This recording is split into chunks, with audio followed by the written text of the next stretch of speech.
born July 8, 1950. I'm 67 years old today, or 67 years young. Many of people I have been in the movement with, the Hawaii movement, have since passed and gone. I miss them terribly because they are a very integral part of my memory in terms of us having that cohesion, that unity, that love for Hawaii and the politics. I went to elementary school at Kalihika Elementary. Then we moved to Kololo housing. I went to Anui Elementary, William Claude Jarrett Intermediate, and Kamiki High School. I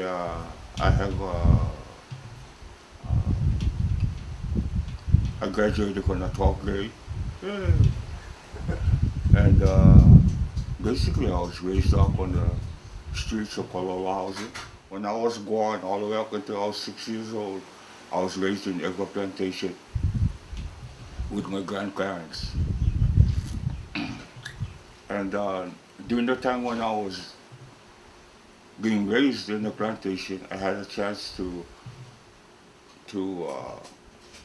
learn about Filipino culture, Japanese culture, Chinese culture, Korean culture, as well as Hawaiian culture.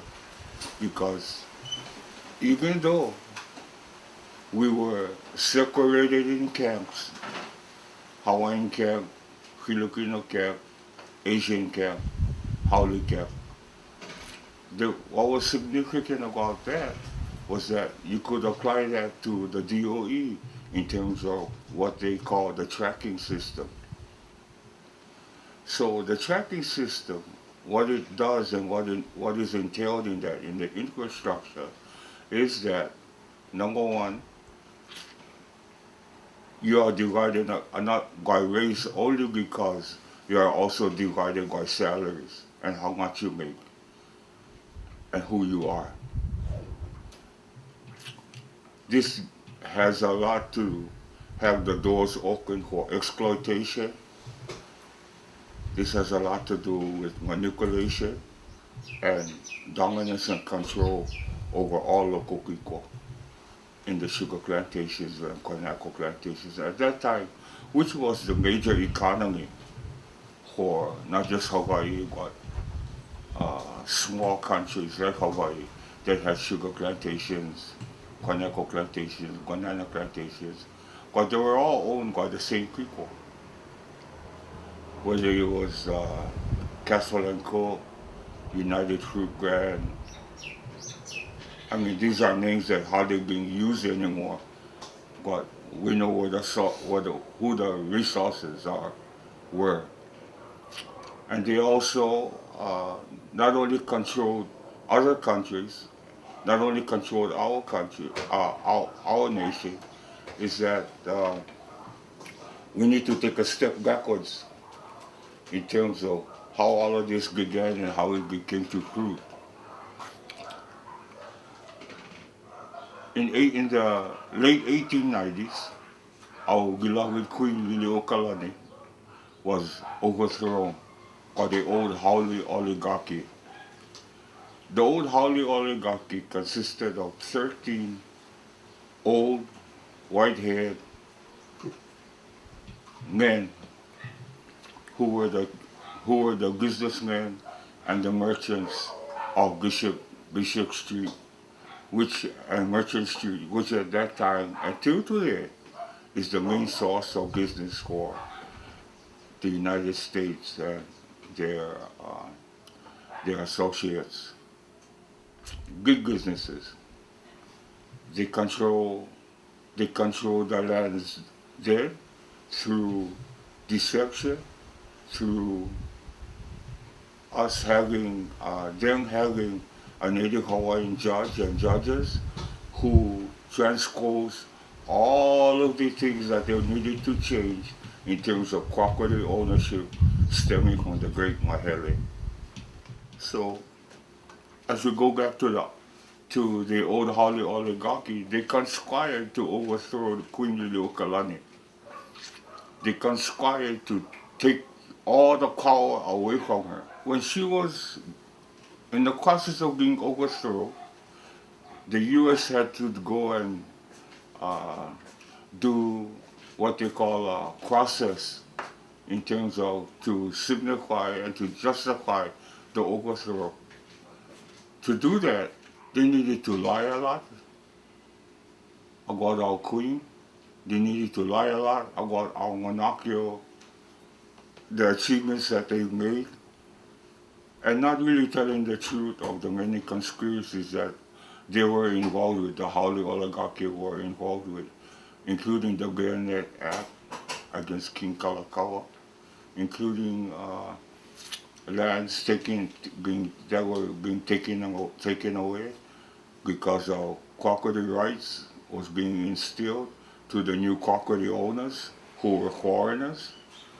And we're talking about hundreds of thousands of acres of land that went to the Campbell estate.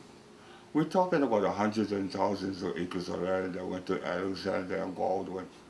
We're talking about 100 or more thousands of lands that went to other Big Five so-called businesses who were involved with the judicial system. It was like they were clicking in terms of they needed to be on top of each other under conspiracies because the laws will dictate to the people the changes and the significance of changes that came to the lands in terms of ownership versus stewardship. When I was born, okay. I was born blind till I was 4 years old. I was born with a severe speech impediment that I could not speak a sentence of English till I was 11 years old.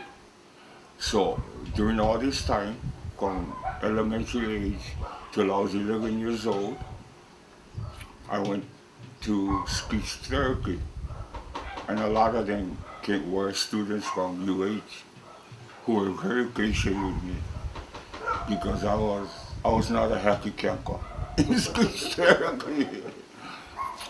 But at the same time, the DOE, because they couldn't figure out what kind of student I was to be, they sent me to Kohukaina, the school for the deaf, the blind, and the mute.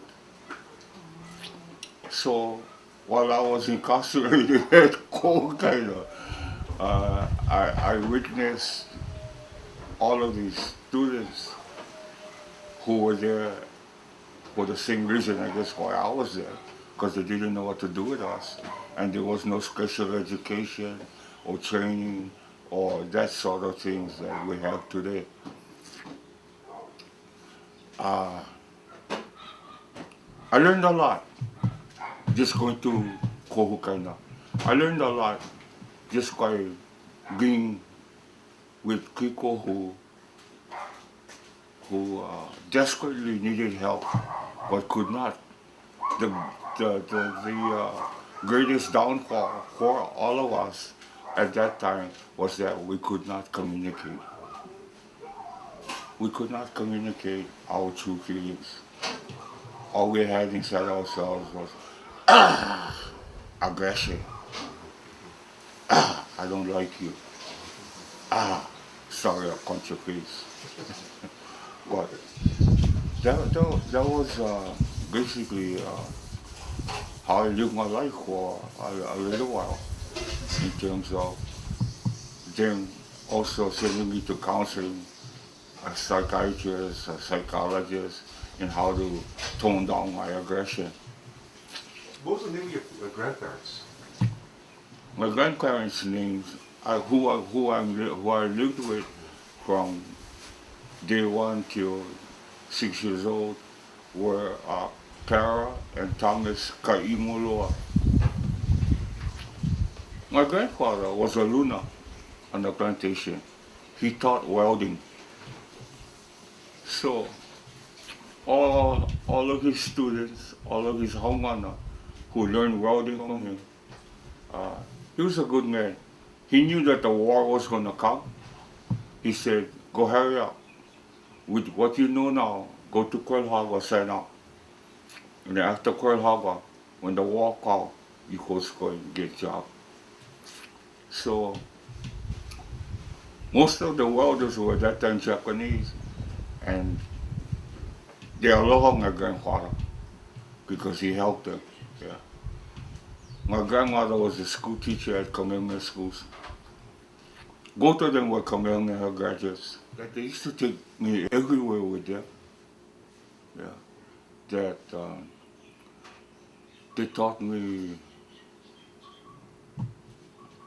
how to accept being spoiled. Because they spoiled me. Yeah. I mean, even if I didn't need clothes, everywhere I went with my grandmother, she went someplace and got me clothes. Shoes. But I couldn't wear regular shoes because I was born with concrete. So I had to wear braces and stuff until my parents found out when I left the house, I took my shoes off and I hid it just so I could walk to school like a regular person. But that wasn't good. Then in 1959, I went to Shriners Hospital to get my feet corrected. My grandparents had children also. They all went to camp school, except for my mom, she went to St. Andrews. So every time when Iolani played football, da da da da da da da, Iolani, I go, oh mama, come on. She said, they're gonna get Kaneki tonight. That was a significant part of my life, being raised by my grandparents, my uncles, my aunties. I had an auntie who was my father's sister, older sister.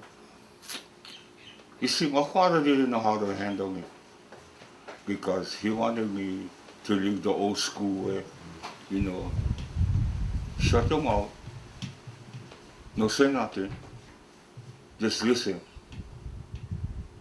Then I said to myself, is that how we learn? We shut our mouth, say nothing, and do nothing? I have questions I need answers to about things that are happening to me, to us, to our community. I cannot shut my mouth and only listen and say nothing. So because of that, I got into a lot of trouble with school.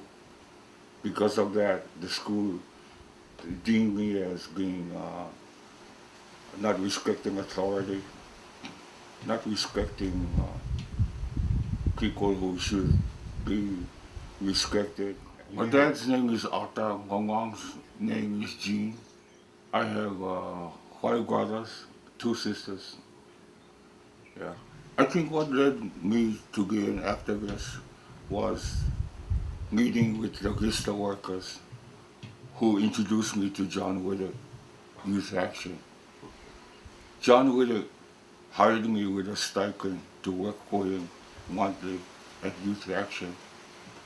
And my first job was trying to help organize for the youth conference that was going to be set up at UH.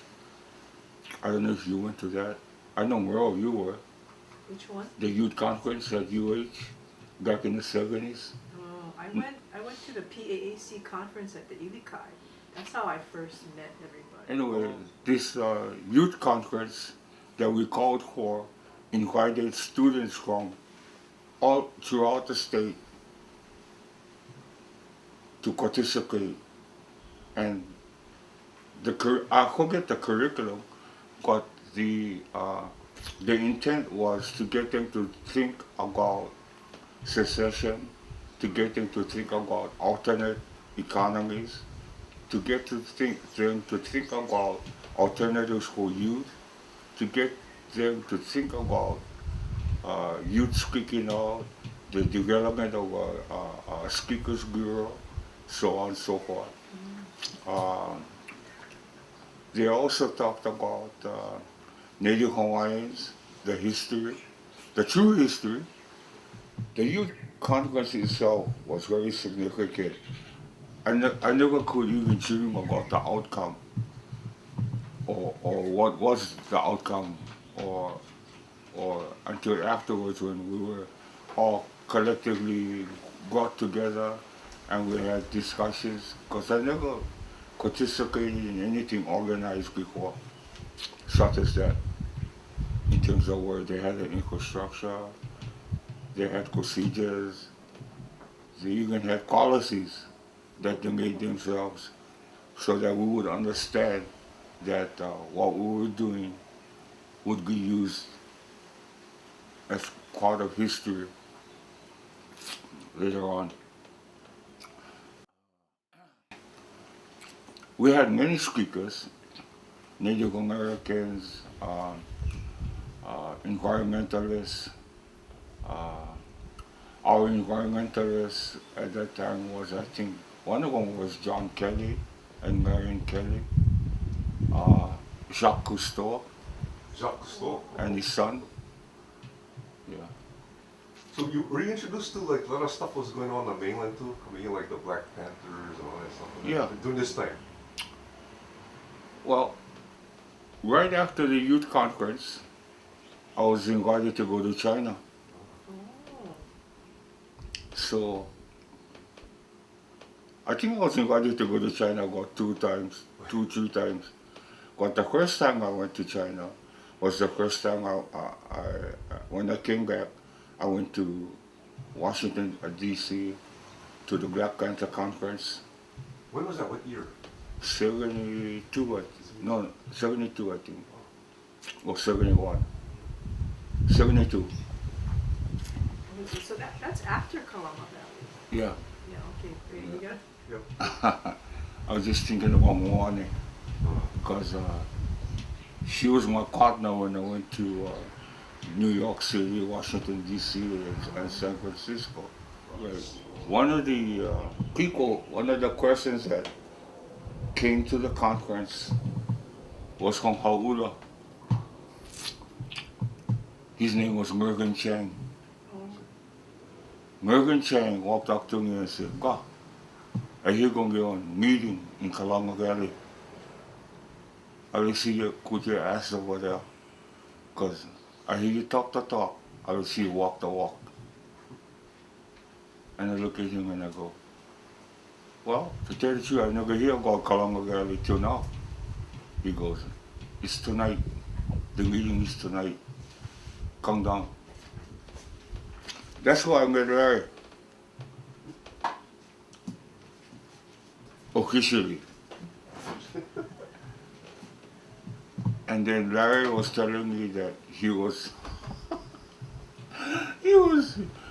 quoted by John Willick to go down there to simply find out what the meeting was about, but not to make any commitment or anything else. So,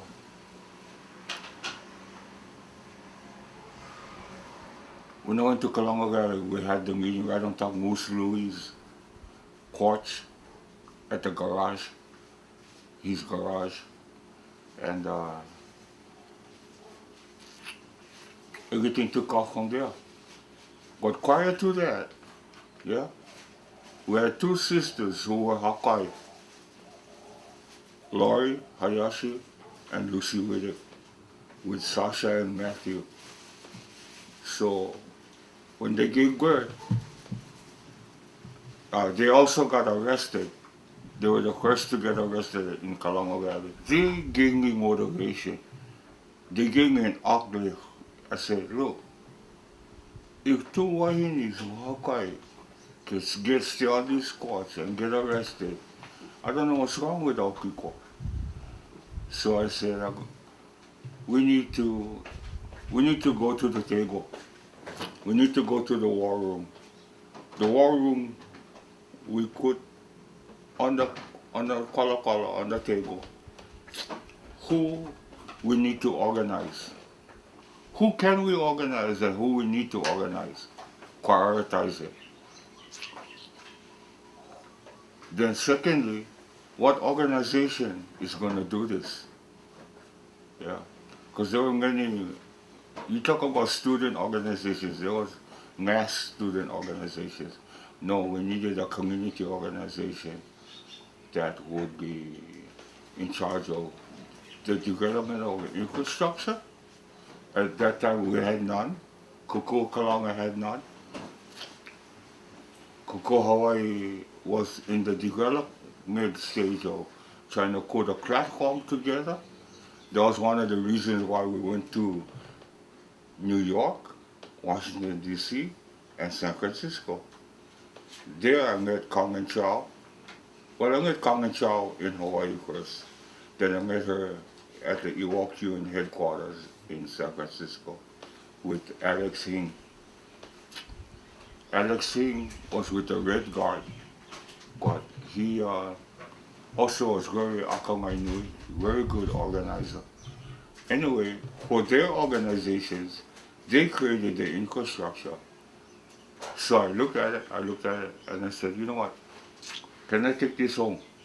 And they go, yeah, sure. It's called public, whatever, dissemination.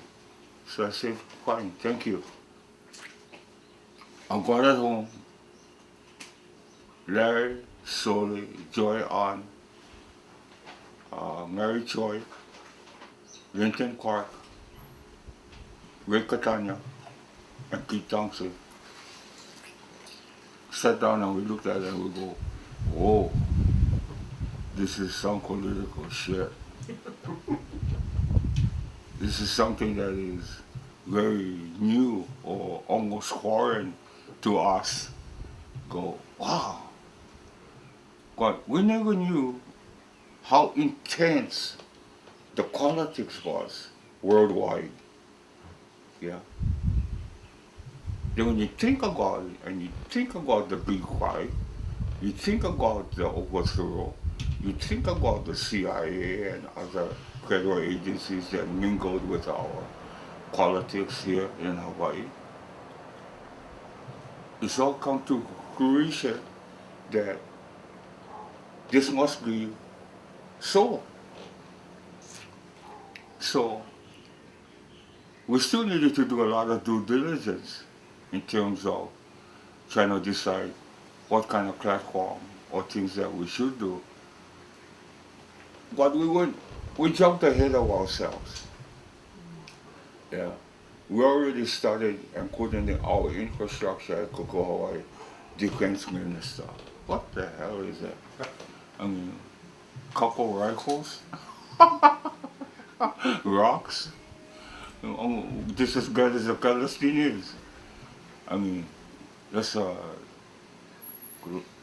protracted struggle, Anyway, I'm glad we didn't have to get into that with the U.S. because, not yet, because I'm still trying to focus how we're going to do this infrastructure at the same time accept non-civil disobedience.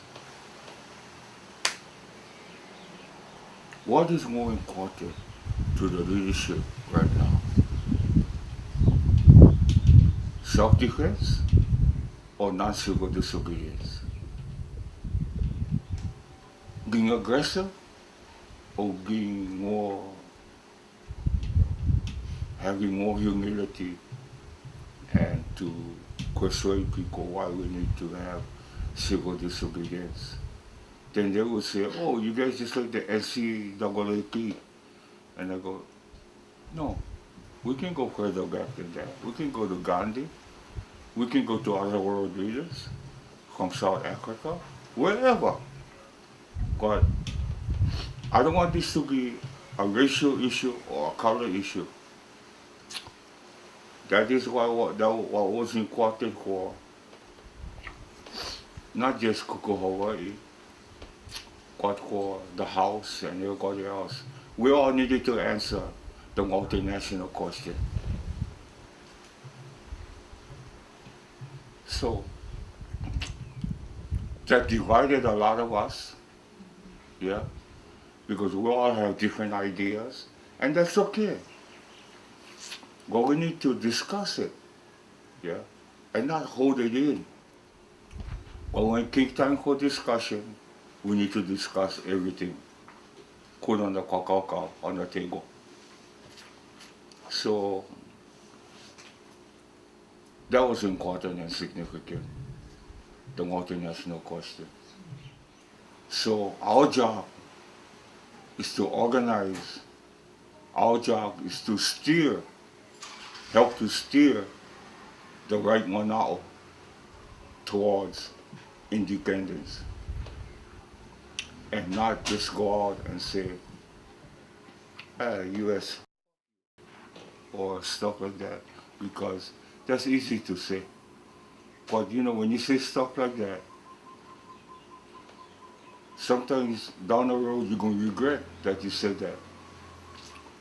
A lot of things I said, I regret I said. But sometimes when you get caught in the heat of politics, whether you're at the state capitol or any other place where they have forums, so on and so forth, or conferences, so on and so forth, there are things that we say that helps to change the scope of thinking, which was my job, was to help to raise social-political consciousness, which was Larry's job, to help change social-political consciousness. And that's why he and I was always on the Speaker's Bureau. We always were on the road from morning to night. Then we come back to our own political organizations for summaries, reviews, and stuff like that, so we can get it straight what we're all doing. And you know, the addition of members to Kokua Hawaii also helped it to make even more significant. Joy Ann brought her experience from Patsy Ming's office. Soli, who was very undisciplined. And I love that guy, you know. But in the long run, he made a lot of sense, and he connected the dots, the political dots, the cultural dots, with Aotearoa, the Kanakes, Vanuatu, Australia. So all of the people that was in Kokua Hawaii, I don't know how it happened, but it happened. Linton Clark was another instrumental person. He was in charge of Ministry of Information. He did an excellent job. Linton was always on top of it. I mean, he was on top of it for the people. He was on top of it because of whatever political subjects that came up during that point in time in the 70s. He was on top of it. And he made sure that we were on top of it. And because Larry and I needed that information, so when we go out and speak,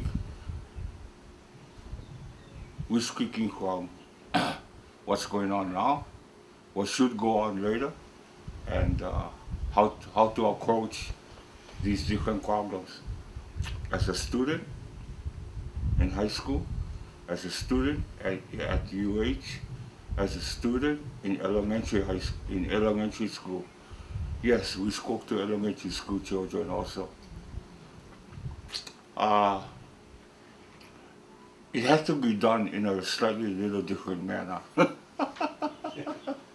You know, we make sure that nobody swore, yeah, nobody used adult language or profanity, and that we apply everything to simplicity.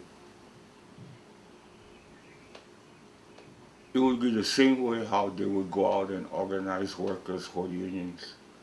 Everything has to be done in simplicity because a lot of the layman terms are over the head of most people, most students. So you also need to be, you have to maka'ala, yeah? You can see the body language. You can see the confusion in their heads. You can see that when they answer you, they don't know what the hell you're talking about. So, anyway, that helps. That helps me. That helps Larry and the rest of the speakers from Kokua Hawaii. Leading up to Kalama Valley, decisions got to be made. The multinational question was a good one. But that night when they had the multinational question close to the steering committee of Kokua Hawaii, Larry and I was not there. We were at this Chop Suey house in Kamiki, sitting down with Richard Lyman and some other people from Bishop State. We were trying to discuss alternatives. We were trying to discuss, what about this? What about that? Can we do this? Should we do that? Why not? Their basic answer was, it's all about economics. Co-development is economics. It involves the banks. It involves real estate companies like Bishop Estate. It involves, and that's the connection here, interlocking directorships. Yeah. So we needed to go out again to the people we spoke and define what interlocking directorships are and how it involves all of the legislators, how it involves all the businessmen, how it involves, and what's his name that wrote that book on the Howley brother? George Cooper. George Cooper. When he wrote that book on Land and Power. Land and Power, it's similar to what Francine Duclay Gray, who from the New Yorker, who did that book on sugar-coated watches. Yeah. Same thing, but it's a repetition at a different angle. But if you read it, the whole thing, and not just the first 2 pages. Even the first page, I think. Yeah, come on. At least read that one. So I think, all these people have significantly attempted to help the Hawaiian people by getting the Hawaiian version, the Hawaiian stories, especially about the economy of Hawaii and how it affects them in terms of tourism, so on and so forth. The multinational question was a very important question for all movement people in Hawaii to understand us. We cannot move forward from here. We have to have an international as well as local understanding of what multinational means. For us Hawaiians, it means blood quantum. For other people, it means we're mixed. We married Hakakake, Hakakekani, Hakakorea, Hakakilipino. And so how do you get away from that? And what is the significance of putting yourself into political, economic, and social denial in terms of who you are, who we are, and why we should not be acting like this? Where a lot of it comes out of our prejudices and racism towards each other instead of unity and love for each other. So what divides us and what unifies us was important in Kokua Hawaii. prior to the arrest, was we never knew a heads up on what day it was going to come. Only thing we knew is that they would come early in the morning and how much would come. Because the native Hawaiian cocks, the Maka'is, decided to go glue through that day. That changed me in terms of thinking that all cocks are bad. That changed me in thinking that all people in the judicial system are bad. Because we had a lot of friends, whether we knew it or not. We had a lot of supporters, whether we knew it or not. And that's how they showed us they supported us. In preparation for that, we needed to take care of things like get George Santos removed to a place where no detrimental harm, physical, mental, will be done to the pigs, because there is a certain way how you handle the pigs. George knew this, and George passed that on to us. He said, pigs are just like people, you know. They're not stupid, they're smart. Then I also met Jack Kimoto. Jack Kimoto was a significant historian on economics, politics, and unions. I met him because he was working with Linton Clark at Linton Clark's TV and repair shop. Yeah, on Young Street. And he go, hi, I'm Jack Kimoto. Nice man. I mean, he's well matured, way more mature than I was. And he said, you guys had time, you'd like to just talk to me. I said, I have time. So we went to KG's. Then I found out he loved drinking. But when he's talking on politics and stuff like that, he doesn't drink. But he loves the cuckoos. Oh, the shrimp. So, they're the best. Yeah, we discussed a lot about the Communist Party in Hawaii, the Socialist Party, and who were secretaries to CPUSA in the 1940s. Believe it or not, was Native Hawaiians. I go, what? You go, yeah. He tell, there's one that's still alive today. She's married to John Dong and his whole Curtis Damien. Curtis Damien was a secretary, CPUSA. And there's a couple other names I forget already. I could look it up. Oh, Harry Kamoku? Yeah. Yeah. Harry Kamoku too. But you see, these are names that are forgotten. You know, they need to be, because their working class background is significant enough to give them that kind of acknowledgement. You know what I'm saying? Instead of always Jack Hall, Jack Hall, Jack Hall, Jack Hall. Jack Hall was only one man. They didn't take Jack Hall to build the ILW. He took the whole ILW and the oppression and suppression and repression that they were going through in the 40s that made ILW. Not just Jack Hall. Jack Hall was the organizer, yes.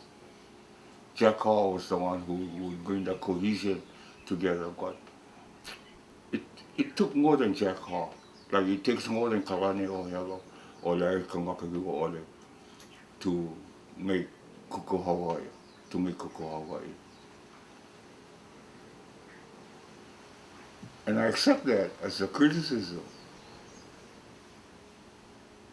And that's the only thing I think the organizations are not open today like they were before for self-criticism and open criticism, because now they take it all personally.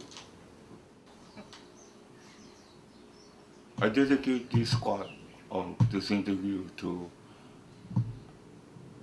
one of the most brilliant, one of the most educated, one of the most dedicated Native Hawaiian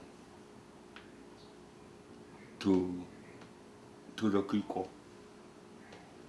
He was responsible for getting activists, starting activists such as I, and as well as many others, too numerous to count, in raising our social-political consciousness through reading. He had a political library that was better than the internet. In fact, it was before the internet. His mind was on the internet. Yeah, his mind was on the internet. So even though I read thousands and thousands of pages, and I asked him about different aspects of what I just read, he said, no. I know what that said, but this is what it meant. So he was always very good in self-squat analysis. He was also very good in predicting what would take place in the near future pertaining to the economics of the subject. But at the beginning, when Larry and I first met him, he was working for Model Cities with John Waihe'e. It's hard to say or pinpoint the significant changes that Pete Thompson has had on the movement, in the development of the movement, in the participation of the movement, except he was always there to give some kind of analysis to what was being said and how we should approach it or reapproach it. So I'm one who was very fortunate to have met him and to have him as I guess you could say incognito. He was part of our staff, but he could not break away from the commitment to the house, the community house, in terms of coming down to our decisions to go and occupy Kalama Valley. I told him, Pete, you're breaking my heart, Pete. But that's okay, because I know you're still with us.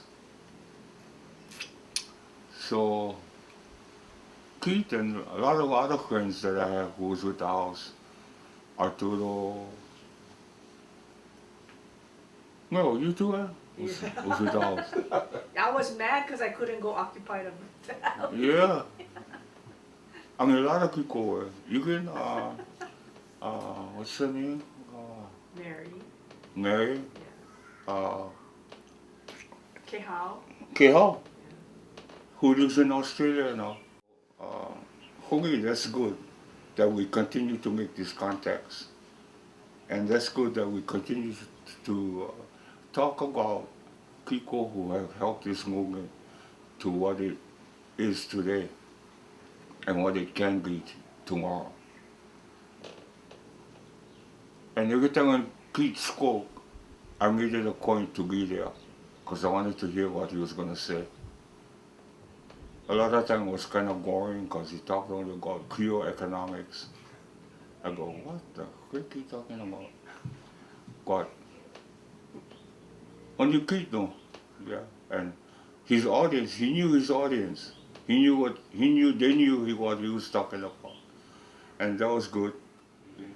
Our plan was to, number one, to go and sit on the roof of George Santos because that was the highest point and we could see to Sandy Beach. So all the cars arriving from there and the helicopters on the mountains behind and the snipers that were set up up on the mountain ridges. Snipers. Yeah, snipers. Police HPD, SWAT team. They were on the hillside. Because they never knew what to expect from us, because this was their first time with such an encounter that it was a political as well as, you know, whatever, encounter for them. So they didn't know what to prepare for. So our plan was to go on top of the roof, take a bag of coal, and the ladder. That was the only ladder I had in Kalama Valley. So to get us, they would have to call the fire department. So they did. The fire department came with the ladders. And So who else was on the roof with you?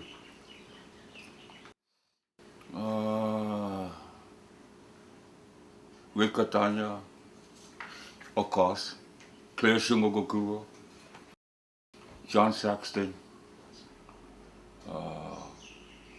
Hanako. Sully couldn't make it that morning.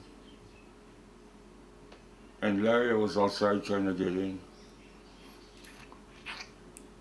It's hard to break into prison. It's easy to break out. So the plan was that to prolong the arrest and whatever is to bring the ladder, put it on the roof.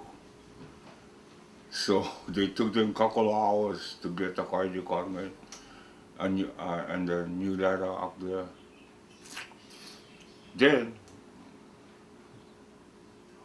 John Saxton stood up and said, "The first guy gonna come up here, I'm gonna throw you off." I go, John, come on.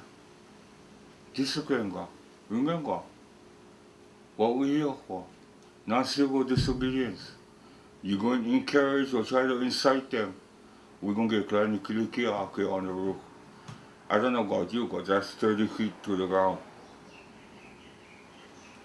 And he was one of the heaviest. He was the heaviest. So 30 feet times, I don't know, you do the physics. You know, like land on your head, you know, like get hurt. And that was the purpose of non-civil disobedience. If they're going to beat us up, they're going to beat us up. They're going to handcuff us up and beat us up, they're going to do that. So we just waited for them to come up on the roof and take us down one by one. Then we all went into the paddy wagons, except I had one paddy wagon to myself, and everybody else was in the other paddy wagon. Then we got to the courthouse, the old courthouse on Merchant Street, I guess. And what had happened is that I was held downstairs in the basement with all the Metro, Vice cops, SWAT team, whatever. And there was all Native Hawaiians and they always sit down and go, "Wow, God, how can one Hawaiian like you make all this kind of trouble?" But it's not trouble. We're fighting for our people. We're fighting for the rights to safe agricultural lands. We're fighting for the rights for farmers and people who grow flowers, people who grow food. There's nothing wrong in doing that, right? You go, no, I guess not. But that's what we're doing. Then you go, they told us to hold you down here until the Judge Akau is ready to receive you. So by then everybody who gathered upstairs, they're always getting anxiety. What happened to Kalani? What happened to Kalani? So when they took me out,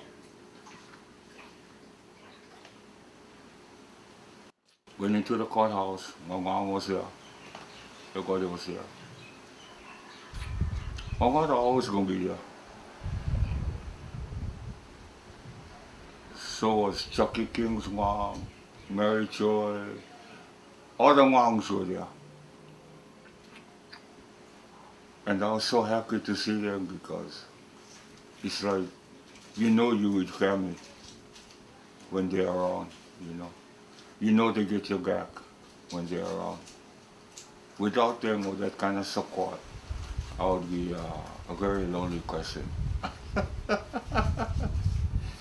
But, Mother's really important. yeah. So we went into there to get arraigned. And Judge Akau, of course he walks into the courthouse like he was a ghoulie, which he was. And his bailiffs were also ghoulies. And they were ghoulies because they knew that most of the people when they were students and they were Asians and they were twice as small as them. That's why the ghoulie factor was important because it made everybody stronger. But the question that Judge Akau said was, in Kokua and in the corporate,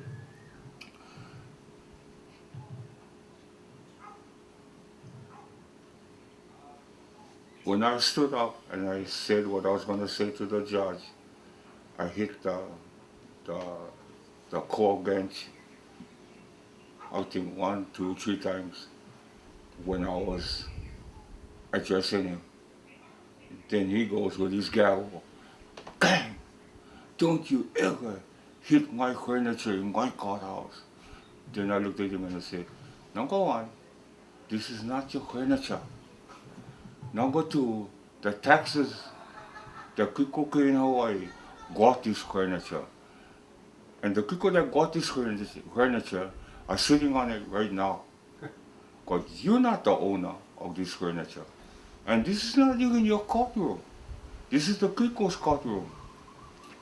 So I opened this up to the people's trial that, yes, I do have attorneys who are here to represent me. So I named Herb Takahashi, Robert Nick, Renton Nick.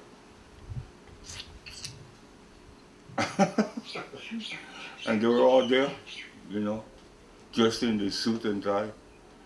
And they was looking at me and they were smiling. They never said one word. So from then on, he arraigned me. He arraigned us, rather, all 32 of us. And then we set up trial date for a couple of months after. And that was the Kalama Valley trial. Many things were said by our attorneys that were, I think, significant, but I don't have a recollection of, you know, what was truly said. Well, I don't want to assume anything, so I'm not going to say. I don't want to guess. Yeah. Because when you do that, you get into trouble. So the charge was what? A misdemeanor. It was Trespassing. Trespassing. Yeah. Yeah. We were found, the Kalama 32 were found guilty of simple trespass. Gil Johnson was the attorney. I was disappointed in Gil's performance, so actually I fired him. And I hired, quote unquote, Herb Takahashi to take it on appeal, and on appeal the case was dismissed. Did you turn it into a political trial when the trial happened where, you know, you'd say like, this Bishop Estate land is really land for Hawaiian people, so yes. why are the local people being kicked off their We had land? we had a chance to say that. And we said it, but it was done very abruptly, and it was done to the point where the judge heard enough. He didn't want to hear anymore. Oh, they cut you off. Yeah. What I did was, during one of the intermissions, I spoke to her Takahashi, and I said that the legal strategy has to change. That the Bishop Estate doesn't own this land. This land belongs to the community, the residents who live there now. And so her changed his legal strategy in the court to say that the estate did not own the land. Prior to that, it was the estate was the landowner, and I told her that's wrong. Change it, and he did. And the argument went from there. I think one of the most important lessons that Kalama Valley has taught us is that the people who control the world, the banks, the big landowners, the small landowners, and the people who significantly has held hostage our lands. They still have our lands. They're not being used for agriculture anymore, but for co-development. So the transition from growing, not food, but I guess you could consider them as food, that is very significant as much as the profits that they make towards co-development.